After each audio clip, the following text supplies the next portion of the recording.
তফসির মাহফিল বিদায় হয়ে যাচ্ছে। আগামী বছর পর্যন্ত কে থাকবে না থাকবে সেটা আল্লাহর ইলমের মধ্যে আছে। আমরা চাই আমরা না থাকলে এই তফসির মাহফিল চলবে ইনশাআল্লাহ।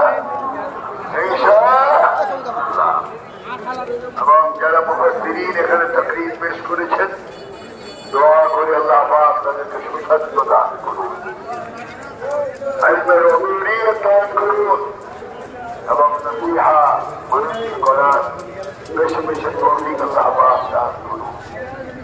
এই যে সমস্ত ওলামায়ে কেরাম উপস্থিত রয়েছেন, ওদের জন্য আমরা আপনাকে মুবারকবাদ জানাচ্ছি। তারা ইলমের করো